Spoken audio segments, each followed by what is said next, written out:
Room की अलमारी। ये कहानी है सोनू की। सोनू एक 7 साल का बच्चा है। उसकी माँ प्रिया और पापा उमेश उससे बहुत प्यार करते थे। सोनू की एक सौतेली बहन थी जिसका नाम सोफिया था। सोफिया प्रिया के पहले पति की बेटी थी। वो सोनू से बहुत प्यार करती थी। एक दिन उमेश सोफिया से बोलता है, सोफिया इधर आओ। तुमको क्या हो गया है आजकल? तुम सोनू का ठीक से ध्यान नहीं रखती हो। देखो सोनू की हालत, वो पूरा मिट्टी में है। तुमने उसका हाथ मुंह तक नहीं धुलाया है। क्या करते रहती हो दिन भर? उमेश सोफिया से प्यार नहीं करता था क्योंकि वो प्रिया के पहले पति की लड़की थी। इसीलिए वो सोफिया से हमेशा चिड़चिड़ करता था। सोफिया उमेश से कहती है, पापा, माँ ने सुबह नहला दिया था। सोनू बाहर खेलने गया था इसलिए मिट्टी में हो गया है। मैं किचन में माँ के साथ काम कर रही थी। मैं अभी उसको साफ करके दूसरे कपड़े पहना देती हूँ। उमेश सोफिया की बात सुनता है और चला जाता है। उमेश कोई ना कोई पॉइंट ढूंढ ही लेता है सोफिया को डांटने के लिए।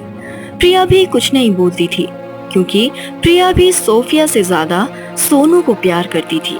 धीरे धीरे सोफिया बहुत ही उदास रहने लगी थी। एक दिन सोनू सोफिया को आकर बोलता है, दीदी चलो ना, मेरे साथ खेलो ना प्लीज दीदी। सोनू तू जा, मुझे नहीं खेलना है, तू बाहर जाके खेल। अरे दीदी खेलो ना।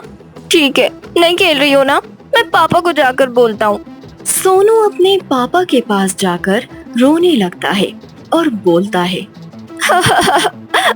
पापा पापा देखो ना, दीदी ने मुझे चिल्लाया।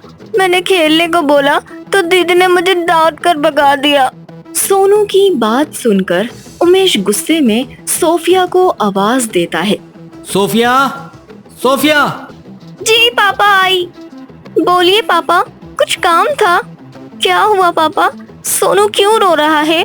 ज्यादा भोली मत बन। सोनू ने खेलने का बोला तो तू खेली क्यों नहीं इसके साथ? और तो और तेरी इतनी हिम्मत कि तूने सोनू को डांटना भी शुरू कर दिया। तेरा बाप तो मर गया लेकिन तुझे मेरी जान पे छोड़ गया। पापा आप ये क्या बोल रहे हो? मैंने सोनू को नहीं चिल्लाई, मैं काम कर रही थी पापा, इसीलिए उसे बोली कि मैं अभी नहीं खेल सकती हूँ। सोफिया उमेश को बोलकर रोने लगती है। सोफिया को रोता हुआ देखकर वहाँ प्रिया आ जाती है और पूछने लगती है, अरे सोफिया क्या हुआ बेटा, तुम रो क्यों रही हो? उमेश तुम क्यों चिल्ला रहे हो? और बेटा सोफिया, तुम्हें तो पता है ना सोनू कितना शरारती है। ये तुम्हारी बेटी सोनू को डांट रही थी, मैंने बस थोड़ा सा चिल्ला दिया तो ये रोना धोना मचाने लगी। तुमको तो यही लगता होगा ना कि मैं सिर्फ अपने बेटे से प्यार करता हूँ और तुम्हारी बेटी से नहीं। अरे उमेश, आप बात को कहां से कहां लेकर जा रहे हो? सोफिया तुम जाओ अपने कमरे में, और सोनू चलो तुम मेरे साथ। प्रिया सोफिया से बहुत प्यार करती थी लेकिन उमेश सोफिया को ज्यादा पसंद नहीं करता था।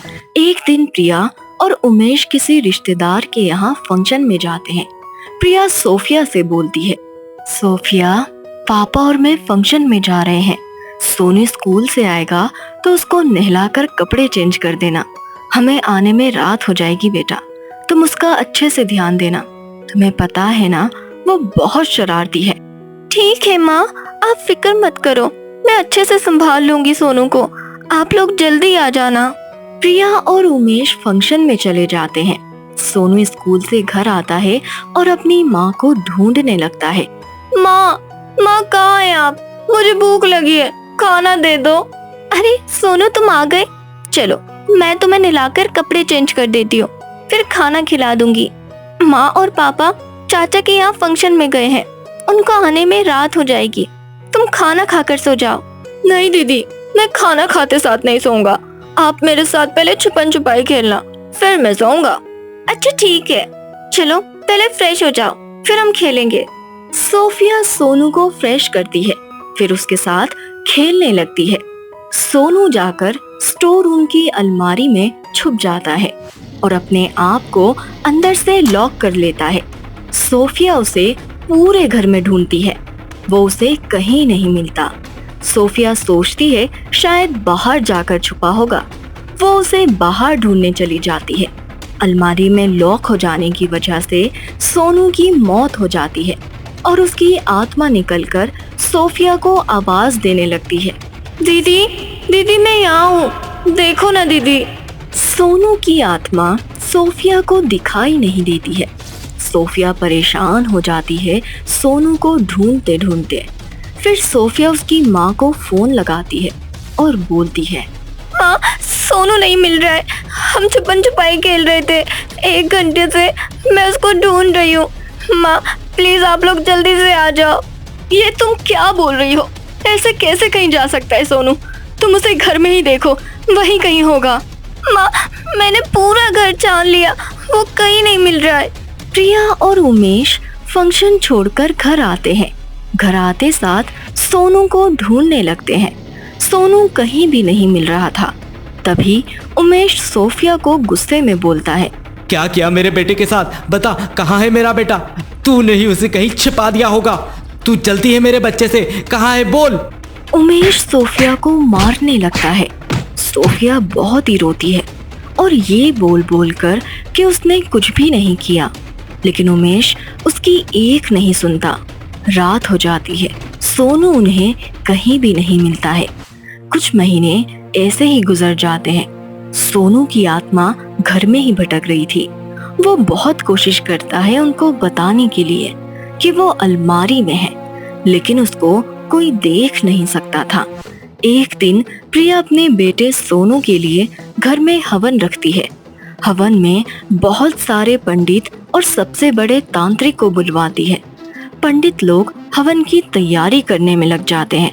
तभी तांत्रिक घर में आने के लिए दरवाजे पर ही खड़ा हो जाता है और बोलता है, इस घर में एक आत्मा है और कई महीनों से इस घर में भटक रही है। मैं उसे महसूस कर सकता हूँ। तांत्रिक बाबा आप ये क्या बोल रहे हो? मैंने तो अपने बेटे के लिए हवन रखा है, वो कुछ महीनों पहले ही गुम हो गया था। तांत्रिक बाबा मंत्र पढ़ना शुरू कर देते हैं। मंत्र की आवाज से सोनू के बदन में जलन शुरू हो जाती है। वो पूरे घर का सामान उठाकर फेंकने लगता है। तांत्रिक बाबा उसे बोलते हैं, ए आत्मा सामने आ, कौन है तू और क्यों इस घर में भटक रही है? सोनू की आत्मा गुस्से में थी। वो किसी की नहीं सुन रहा था। सोफिया को शक होता है कि ये सब तो सोनू करता था। गुस्से में सोफिया सोनू को आवाज देती है, सोनू क्या ये तुम हो? मैं जानती हूँ ये सब गुस्से में तुम ही करते थे, चीजों को उठाकर फेंकना। देखो दीदी बुला रही है, सोनू सामने आ जाओ, हम तुम्हारे से बहुत प्यार करते हैं। सोनू सोफिया की आवाज सुनकर शांत हो जाता है। सब घर वाले टेंशन में आ जाते हैं। तभी सोफिया अचानक सोनू की तरह बात करने लगती है। सोनू की आत्मा सोफिया के अंदर आ जाती है और सोनू अपने माँ पापा से बोलता है, पापा मैं सोनू हूँ, दीदी और मैं छुपन छुपाई खेल रहे थे। मैं अलमारी में छुप गया था और मैंने अपने आप को लॉक कर लिया था। दीदी की कोई गलती नहीं है। दीदी ने मुझे बहुत ढूंढा। मैं घर के स्टोर रूम की अलमारी में छुप गया था। दीदी ने मुझे बहुत आवाज़ें दी, लेकिन मैं दीदी को सता रहा था, इसलिए उनको आवाज़ नहीं दिया और दीदी बाहर चले गई। थोड़े टाइम के बाद मेरा दम घुटने लगा और मैं अलमारी को खोल नहीं पाया और वहीं मर गया। मेरी बॉडी वहीं अलमारी में पड़ी है। पापा और मम्मी मेरा अंतिम संस्कार कर दो, तभी मुझे मुक्ति मिल पाएगी। और हाँ पापा, आप दीदी को बहुत सारा प्यार करना, दीदी बहुत अच्छी है। सोनू इतना बोलकर सोफिया के आंग में से निकल जाता है। सोनू के माँ पापा स्टोर रूम की तरफ भागते हैं और अलमारी खोलते हैं। वहाँ सोनू की लाश पूरी तरह से सड़कर पड़ी हुई मिलती है। सोनू के माँ पापा दोनों उसको देखकर बहुत ही रोने लगते हैं। सोफिया ये देखकर बेहोश हो जाती है। वो लोग सोनू की लाश को लेकर चले जाते हैं और उसका अंतिम संस्कार कर देते हैं। सोनू की आत्मा को मुक्ति मिल जाती है। उमेश सोफिया के पास आता है और उस पर पानी छिड़कता है। वो होश में आती है। पापा सोनू मैंने नहीं मारा उसको, पापा सच्ची में। उमेश सोफिया को गले लगा लेता है और रोते हुए बोलता है, सोफिया बेटी मुझे माफ कर देना। मैंने हमेशा तुम्हें गलत समझा। मेरी गलती की सजा मुझे भगवान ने दी। मेरी बेटी, आज से तुम ही हमारा सब कुछ हो। उमेश और प्रिया सोनू को खोने के बाद सोफिया को बहुत प्यार से रखते हैं। बच्चे किसी के भी हो, कोई बुरे नहीं होते।